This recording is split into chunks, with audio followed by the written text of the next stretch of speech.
Action! Action, action. Alright, we got a Docker, and he's going by the name of Circles. And we got a typer, A. Oh, kitty.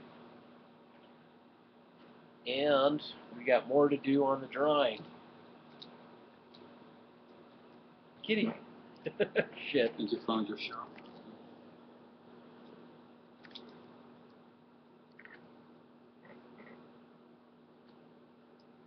So I was listening to you just now when you talked about this meditation of putting yourself in the center of the universe.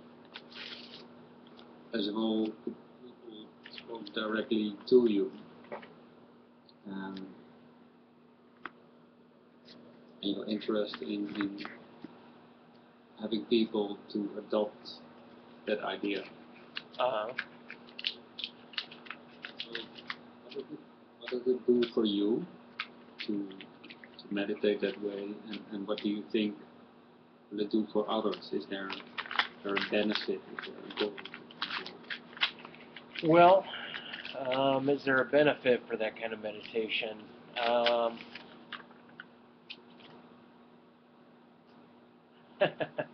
Oh, I just got photographs in the mail.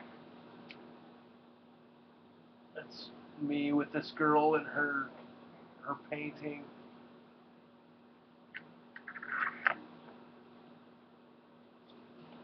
That her mom got.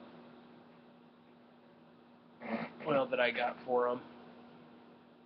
All right, these are buttes.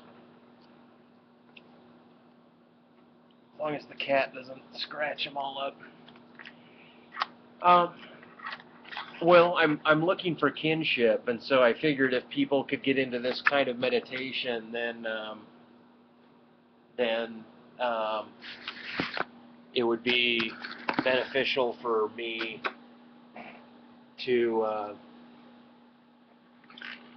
talk with them, find people that get into this type of meditation, because I just don't see anybody.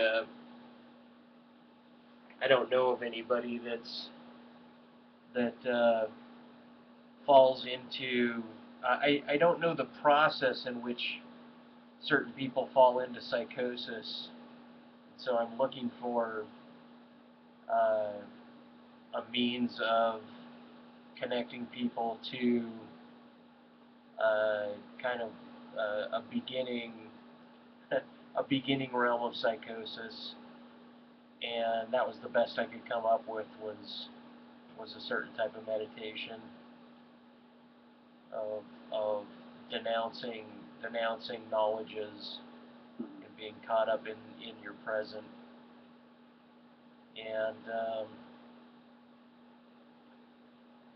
at the same time, I'm not trying to ruin anyone. I'm just trying to see if anybody abides by it or understands what it is I'm talking about, and falls into that kind of modality of thinking.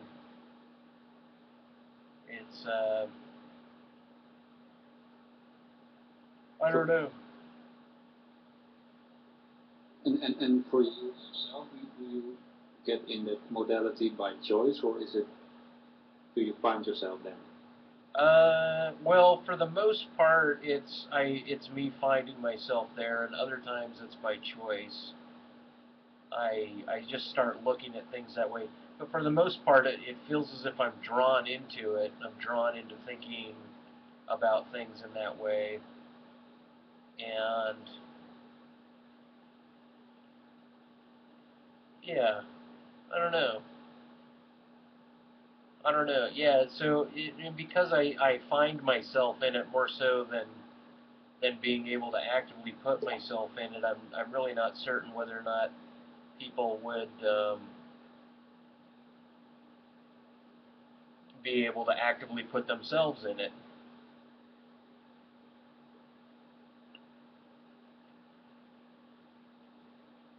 Cockroaches. I need pictures of cockroaches really quickly. Give me an idea here. But yeah, I was curious about your the fact that you speak multiple languages and you probably move from one to another very quickly has me think about that it might be actually more difficult for somebody that's multilingual to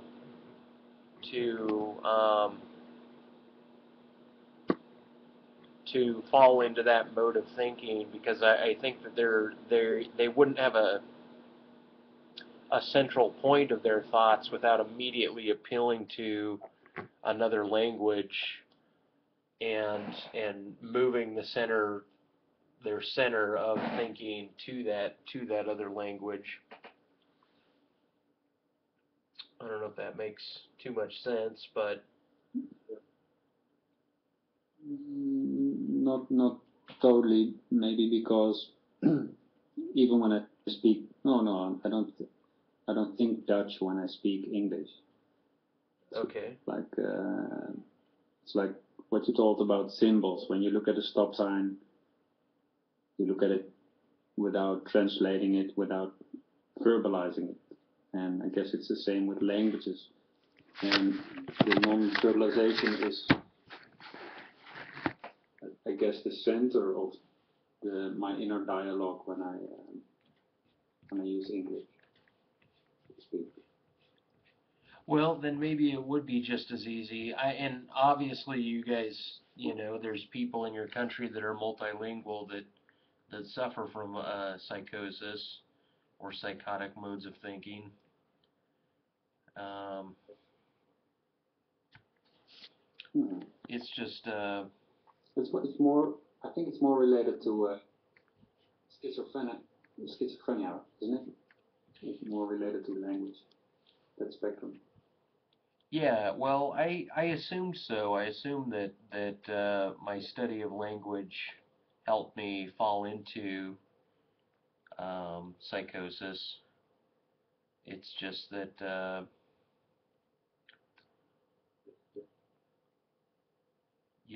I can't be I'm not set on that idea.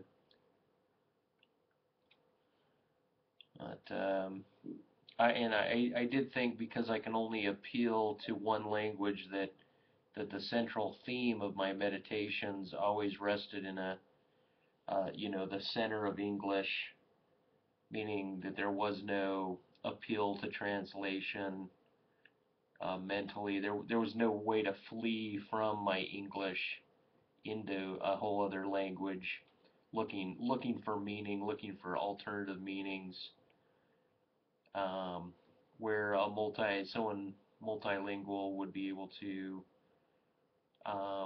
in kind of in a bout of kind of a psychotic meltdown, they would be able to uh, think about things in another language, start speaking that other language, and in a way, I kept thinking it would relieve them.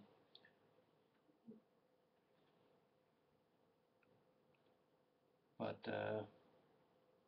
A friend of mine um, is having had a psychosis recently, and she's multilingual. She speaks 3 languages, and that really created problems in all 3 languages when she got into the psychosis. She was performing real bad at speaking all 3 languages. oh, I see.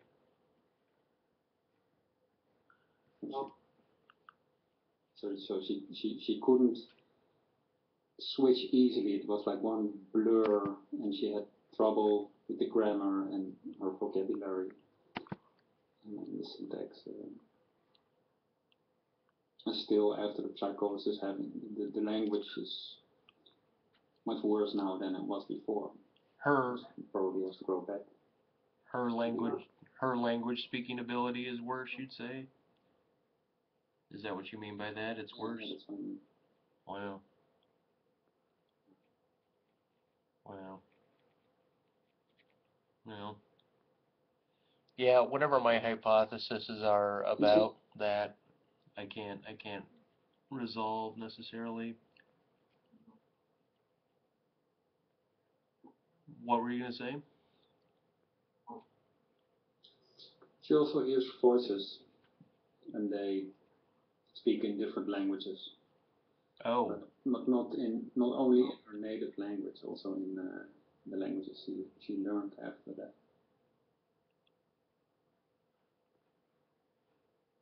Found that interesting. yeah. When I had a ghostly experience, I had two ghostly experiences, and one of them appeared to be speaking English, and the other one was speaking something foreign to me. And Did you understand it? The foreign language?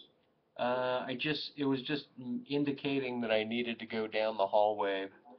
It was it was this floating head that I depicted in this other painting that it's uh, it's right there, the white dot on the bottom left hand side of the painting. Yeah, I see. Yeah. And it was just this weird mumbling that could be a language or it could have just been mumbling, but it was frightening in that I didn't understand it. But that's why I wonder about Philip K. Dick, about his notions of extracurricular happenings in his environment that invited him to write the scripts that he wrote. Um, he Mhm. and I don't know if you're familiar with Philip K. Dick, but um, he was tied A to. little bit. I've read Valis. It's about his psychosis, about his time when he went. I found it an interesting book where he, I've especially the scene where he goes to the psychiater and he finds out that the doctors are even more crazy than he is. yeah.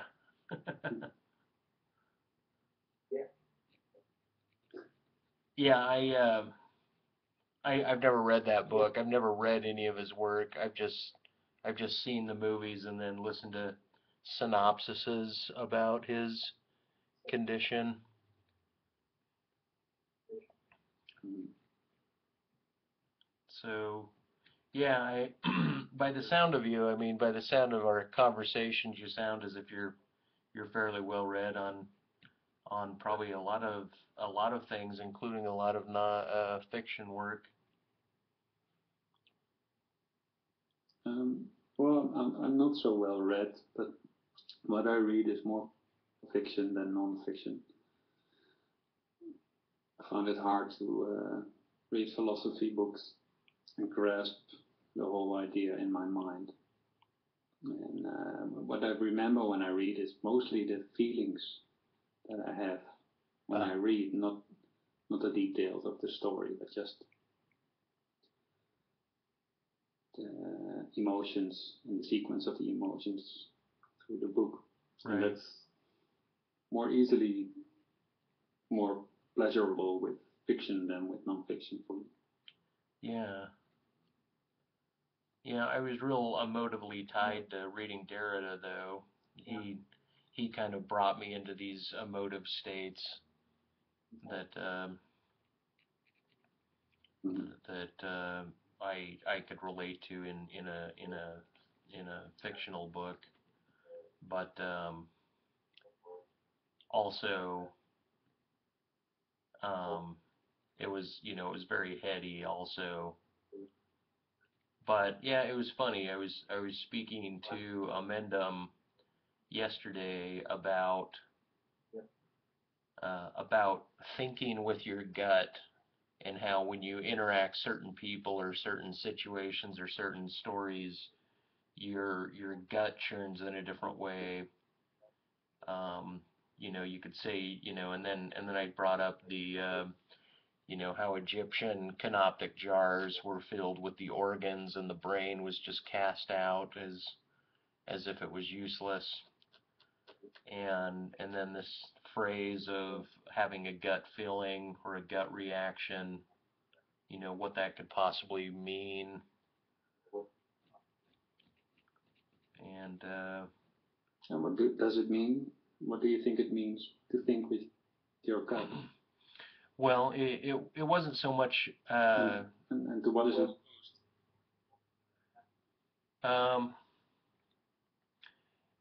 what I was in trying to relate to him was the idea that we're a full organism, we're not just a brain in a vat, that if we are going to speak about our organism um, as such, we need to keep in mind that different responses to different organs feed our emotion, how it is we look at our environment is not just from our eyes and our head, but also from other organs in our system, and and so it's like, yeah, this idea of having a visceral reaction, a gut reaction to something is, you know, it's almost if, you know, white people throw up when they hear about deaths in their family, or they become uncomfortable around people, not for any reason that they could say that they were thinking why they felt awkward around somebody, but just because something was causing them to react in a negative way.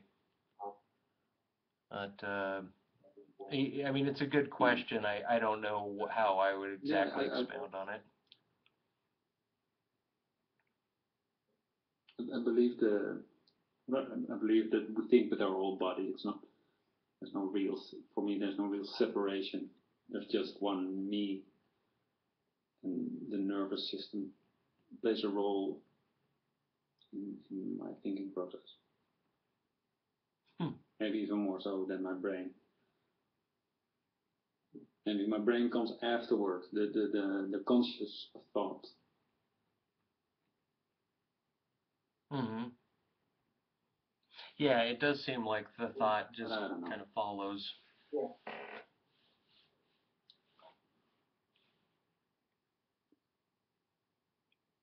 So, do you have any items in hell that you'd relay to me? That when you think about hell, you think about any particular item or symbol? I can share an experience that I consider hellish. Maybe you can get something out of it, and it's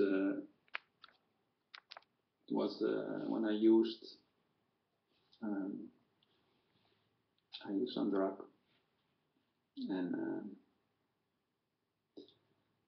it sucked me into this place, and there was nothing. There was nothing there. There was no fire. There was no demons. There was absolutely nothing. And the scary thing about it was that I knew that I was always there already, that I've always been there, and that I would always be there. So it was the literal, the realization of the eternity on my person, with my person just obliterated, like well, Douglas Adams, like the total perspective vortex. Yeah, an experience like that, like completely blown away by the vastness of eternity. And did that carry over into your day-to-day thinking about things? You know what I mean? Or was this Was this a kind of a single occurrence, or was it more of a recognition, or how would you put it? Well, it was a single occurrence, but it left some, um, especially in the beginning, like the day after. Um, I had the feeling that no matter what would happen, I already experienced the worst thing that could have happened to me. So there was absolutely no fear after that, or nothing. Hmm. Um, it was nice, You mean you don't have nice time. a But that faded away. It was really frightening, and it stayed in my person for about a week.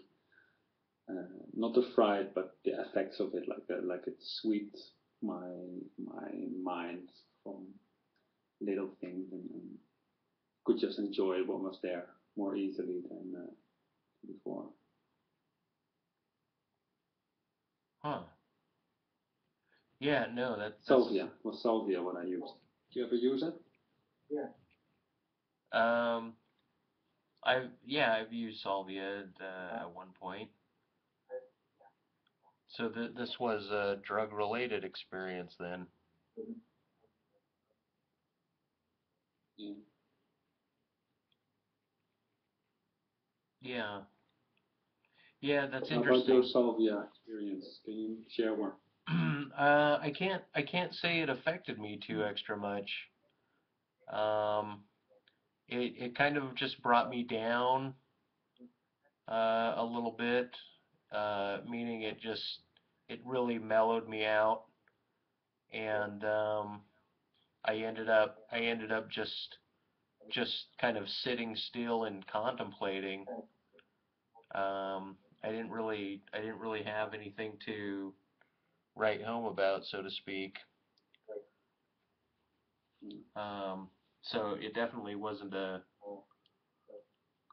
It was like everything crammed in all at once in a singular mode of thinking, but it seemed really short. And I can't say that I took much away from it. That's all.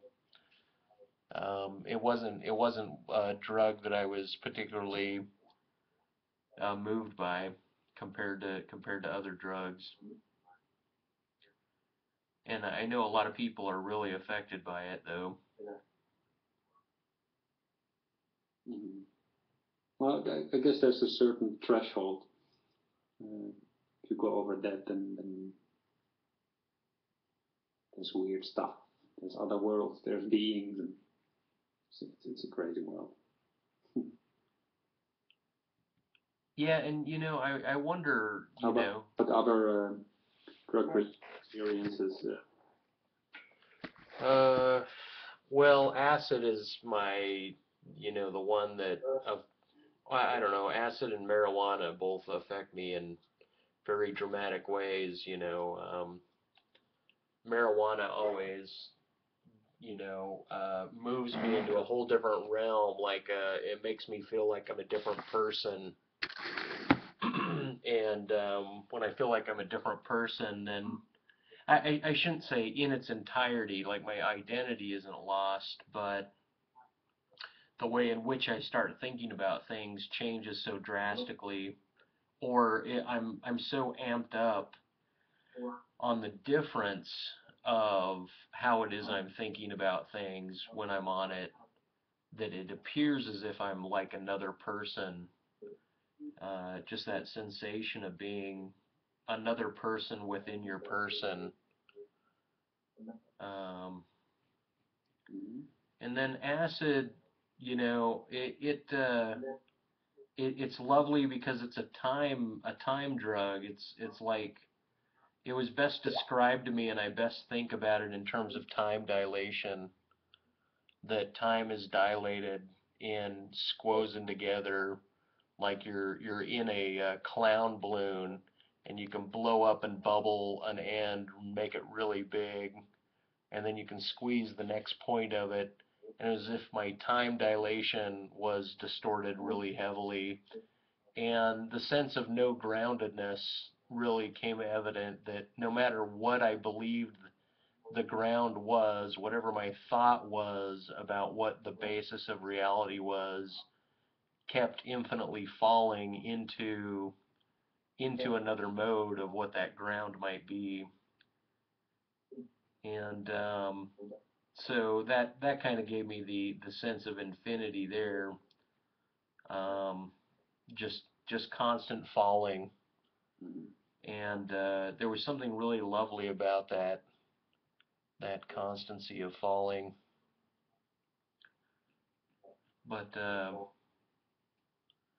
I don't know. Methamphetamines were incredibly crisp. There was a very crisp sensation, like my mind was able to think in exactitudes, and it couldn't not think exactly about things. I felt very powerful with my thinking on methamphetamines, just that I could get anything done and do practically anything. But I don't know. What about you? Have you used any narcotic type of drugs or? Um, well, I used quite some salvia and how do you call it? Mushrooms, Uh, not mushrooms, and some marijuana. It's legal here, so something you grow up with, I guess. Um, but I quit marijuana totally. It was not for me. It just shut me down. Um, yeah, a lot of and people. the mushroom. I was just gonna say marijuana. It makes it makes a lot of people really inactive. But in my case, it made me extremely active. I get very, very active, and I get a lot of work done when I'm on marijuana, because it always tends to feed my thinking, and so it doesn't appear to dull me down the way so many other people report that it dulls them down. So obviously you're one of Mhm. those people. One of those people. Yeah, yeah. I wonder what the difference is. What personality trait or physiological aspect brings that about? And I know the difference as well. In certain people that get active, and other people just zone out. Hmm. No, but Yeah. I don't think drugs, especially the acid and the mushroom type, are ways to experience the meditation mode or the psychosis you talked about, the eternal falling, the no real ground of a reality. Yeah, I agree with you on that. It just seems like it's an infinite falling, and but I don't feel too dissimilar on marijuana, meaning my energy levels are high because I never know what the next type of thought is going to be, and it's as if the thoughts can really go in so many directions. It was funny. Terence McKenna said that aliens, I'm paraphrasing, but something like aliens tend to interact with those who are intoxicated. And I thought that was kind of a funny thing to say, Hmm. because so much of my mind Yeah. is objectifying itself and mulling around itself in the third person and coming back into itself, and then it's splintered internally into kind of a multiplicity of voices, and then sometimes it's reduced just to a binary, and then sometimes it's just a moody binary. So it's like bipolar, and then schizophrenia, and then kind of a multiple personality, all wound into one sort of entity that is me when I'm high. it also gives me a real appreciation for color and sense and smell. And I mean, as it does, I imagine for the majority of people that use it. Do you think that did you have any more moral codes against it? I mean, I know it might have been normal in your country or normalized, but did you have any parents that thought that it was a bad idea for you to use, or were you thinking that it was going to be negative for you, or how? No, no, it's the opposite. I guess my parents are hippies and were hippies, and so when I was growing up, I was surrounded by people smoking marijuana, and my dad still smokes marijuana every day. So I had no moral objections.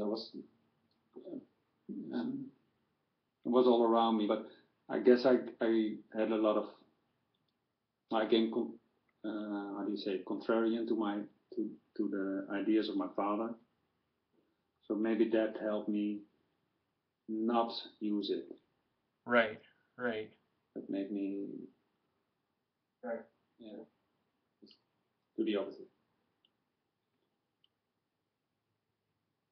Our lag's kind of interesting today. I can hear myself through your mic.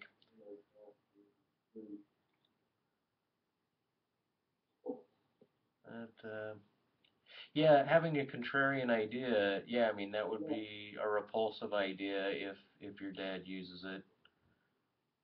And are you in good communication with your family? Are you pretty well put together with them, or are you separated, ostracized at all? Well, I'm in good communication with my mother, bad communication with my brother, and I guess my dad and me, it's just difficult. Difficult. I tried one time to have the conversation, but that really didn't work out. So I guess we're not really communicating. There's communication when I conform to his modes of communication. At least that's how it feels. But for me, there's no real content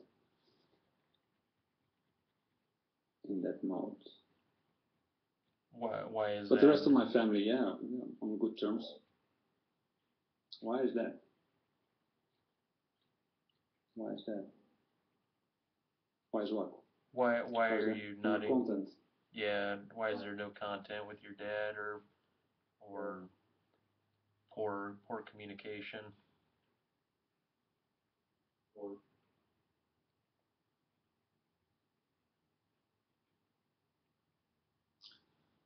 Um,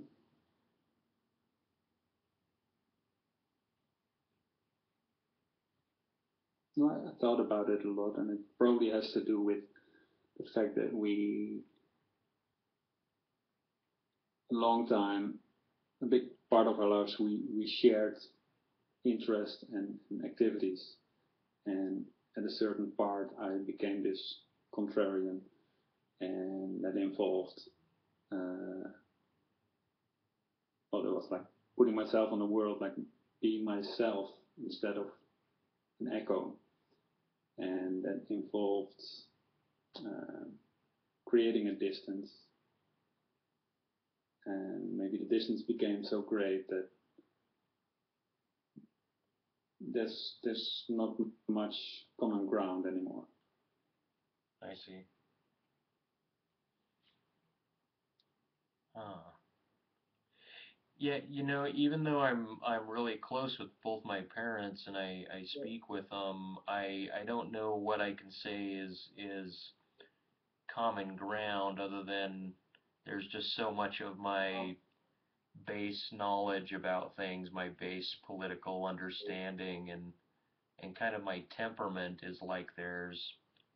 And so when you say that, communication is bad, I identify with that, and yet Um, there's plenty of communication. It's not shared. The value of what we're speaking about to each other isn't shared really.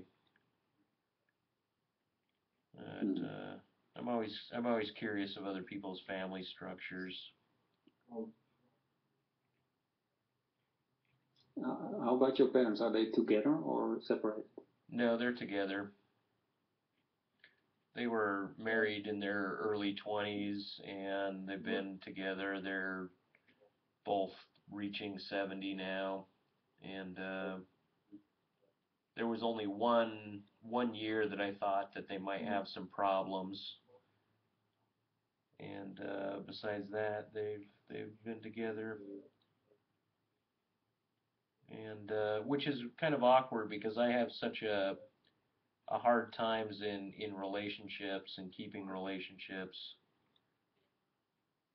that it's as if that's one thing I didn't learn from my parents is how to master relationships, and yet they've done it so well with one another.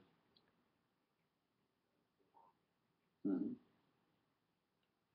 But yeah, I don't know. Family topics. I guess it's kind of a sensitive topic for some people. Some people don't like to talk about their family relationship, but I do think. I mean, how well? Let me ask you that. How much of your views about philosophy in the world and so forth would you say you really picked up the core from your parents, and how much would you say is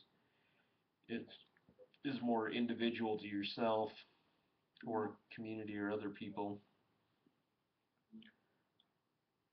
Um, I guess a lot of morality and ethics that are connected to my person come from my parents. I noticed that, especially with them being hippies at the time when I was growing up. I I noticed that I think very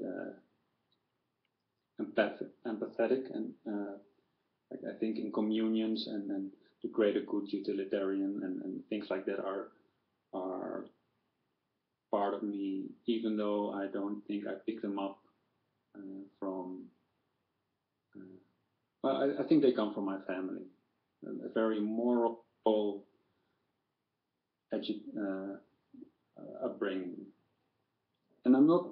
I don't think um, I wouldn't have chosen it that way. It feels like even though it wasn't religious, it was so moral that it feels kind of religious. I see. Makes sense. Yeah, entirely.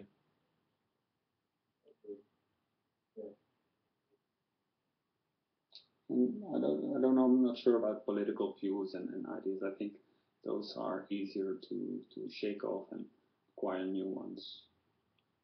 But the good and the bad, yeah, they come from them.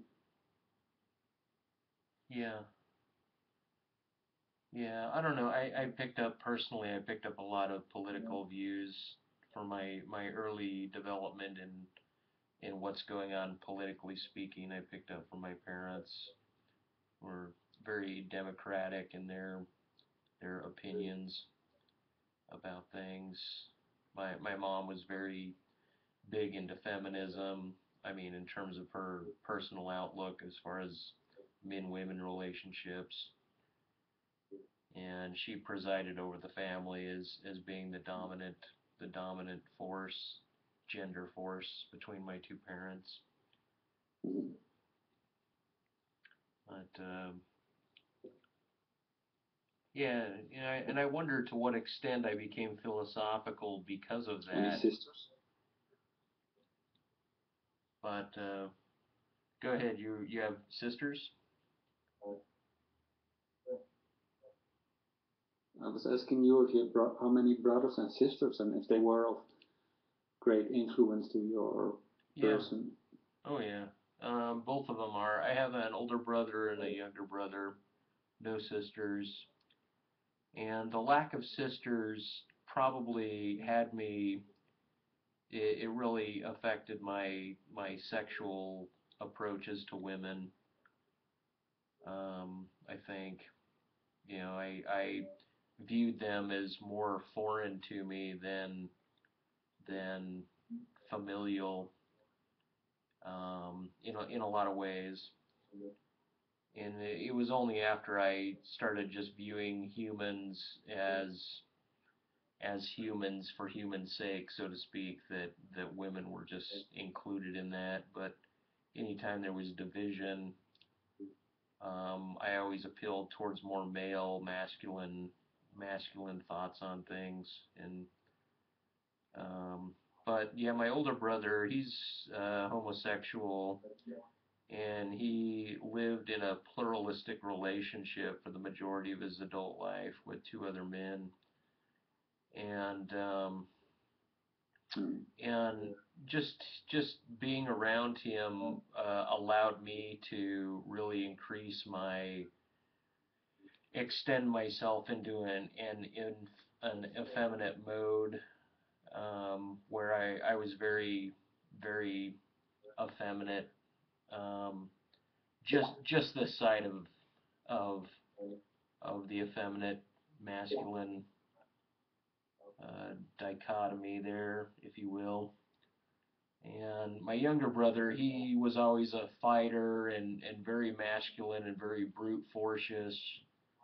And so I picked up more on him over the last 8 years, my younger brother, as an adult, and let him influence me. But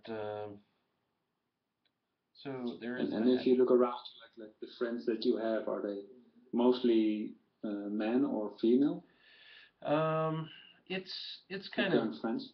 spread out. I have was that last part? Did you ask, do I have friends? uh, no. Um, How are they spread out? Majority of my friends are still women, but I do have some male friends, and almost none of them are brutish. But I do have some. It seems like my male friends are very sensitive creatures. Um,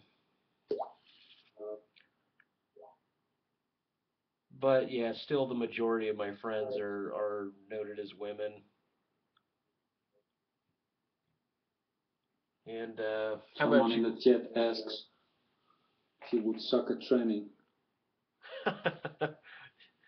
Well, would it be a woman transforming into a guy? If it was a tranny of a woman transforming into a guy, um, no. I couldn't get over the phallus in my mouth. And if it was a guy transforming into a woman, why, there would be nothing to suck. I don't think I'd suck the titties of a tranny going man to woman. Okay, it's great to have that Yeah. clear now. Thanks for asking. Bailey J. Ass monkey. Asking me bullshit. Okay. That's fine. That's fine. Have your fun. I'm gonna make some tea, Babylon. I'm gonna be right back. Okay. I think I'll show the camera what it is I'm drawing here. I have two cockroaches right there. I have this orgish guy right there, and this other kind of guy sitting on a rock. And he's given the come here sign to this. Whoa, shit. Oh, close that. Now I'm like my cat. I'm ruining things. Whoa! And that's for this guy that's in Sharon's boat. Kind of. Yeah, these are just some of the elements. It's coming together. I wanted to put more in the water, but putting a little troll there is probably not a bad idea. Did this? No, I showed her off yesterday. Well, I kind of have a demonic reptilian transsexual. It's kind of a masculine figure down here that you can't really see, with 6 breasts, and it's not really reptilian. I guess you're right. I don't have much reptile, but the thing about that is I plan on putting a reptile. What do you call them? Kind of like a monitor lizard. Over here, when I do the Earth section, the Earth section's going to have a lot of animals on it.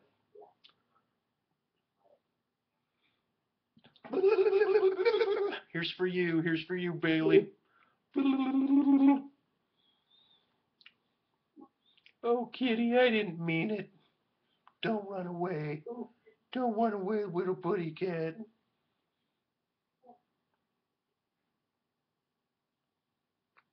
Yeah, I used to own a Western Monitor until it got about, yeah, almost 2 feet. The body was a good foot. It was packing some pounds, and I don't know. It was probably weighed a little bit less than my house cat, maybe half the weight of my house cat. And I had a girlfriend at the time, and we had both bought monitor lizards, and we kept them in our respective cities because we lived about 100 miles apart. And when we broke up, I decided to give her my monitor lizard, and then I found out later when we got back together years later that when they got to be about 4 feet each, she had to get rid of them because she couldn't keep it around. But she trained hers so well where I wasn't very sensitive to the cold-blooded bastard. I'm more of a warm-blooded guy as far as how I relate to animals. Why would you say that? Why would you say I have a connection to them? Because reptiles are stubborn. Therefore, I'm stubborn. Reptiles are stubborn, therefore, you're stubborn. I think I gotta put another cockroach in here.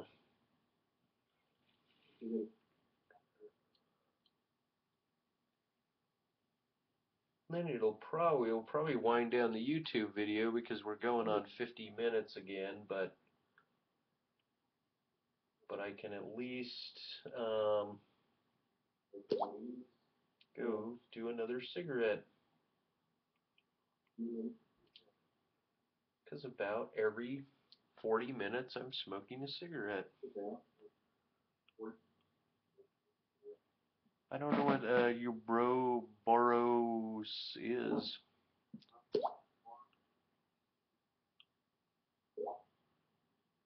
Oh, well, Sobek is the reptilian Egyptian god, the half crocodile, half god. I went to the Temple of Sobek, just south of Cairo, back in 2007, before all that trouble happened. That whole experience down there, and initiation to the Egyptian gods was absolutely fascinating, and it seemed to really play a role in me, psychologically speaking.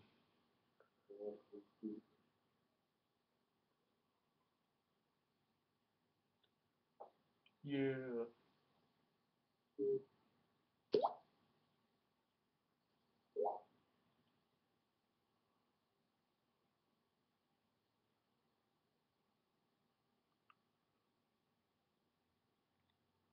Yeah, Anubis.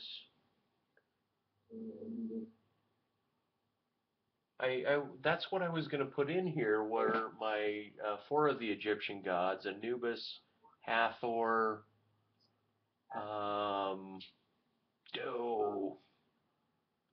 I forget the other 2 right now, but I have 4 Egyptian gods at my parents' house in statuette form, and I was going to put them. Where can I put them? I could probably line them up over here. Why don't I do that? Why don't I put a little hole here, and I'll line up the Egyptian gods in there. Or at least put one of them in there. That's a great idea. Thanks for reminding me of that,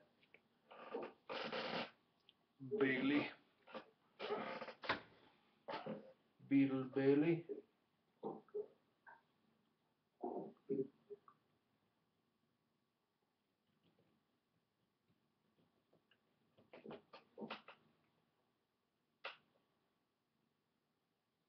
Maybe I should narrow it down. I think just Hathor. Maybe I'll just put Hathor in this spot here.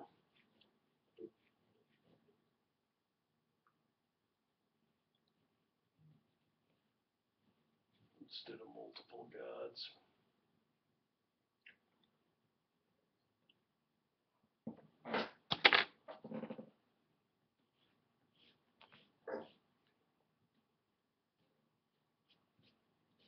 All right.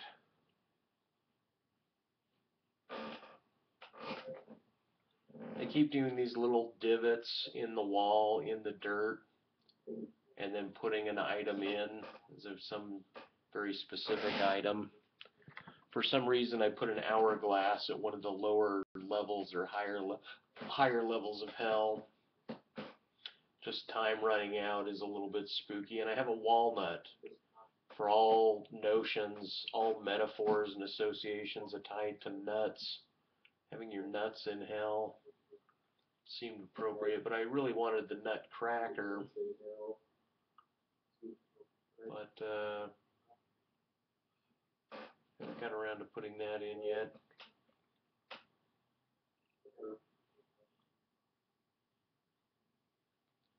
Do need a few more guys over here. Yeah, I really wanted to get this done today. I really wanted just a few more figures in.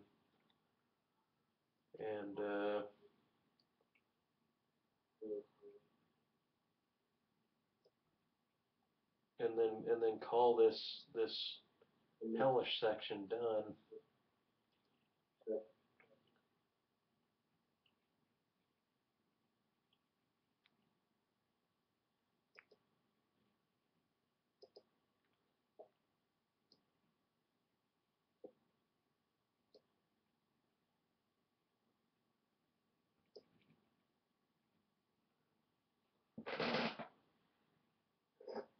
Right, Bailey left the room.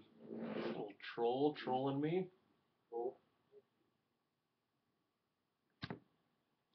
No, kitty. No, kitty.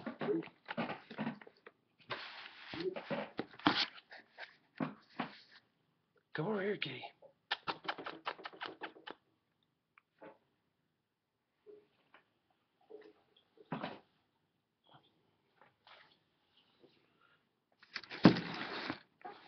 All right.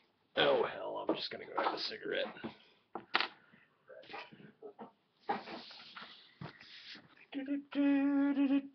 What you see is not a test. What you hear is not a test. Well, how to end this one? This video for the ages. If not, with just another cigarette. And what kind of communication? Yeah, talking about people's families and their household, a little bit about politics, the multivarious psychological aspects that multilingualism could bring in, and my notion of what is difference between a monolinguist and a polylinguist. There seems as if there would be different sort of appeals that could be made, psychologically speaking, perhaps philosophically speaking. Just the act of translation into another language seems as if it would broaden associative abilities. But perhaps it would allow for madness to occur because more associations could occur on a vaster scale um, than otherwise thought. All right. Well, thanks for joining me on this episode of Painting and Philosophy. Thanks for enjoying my mohawk.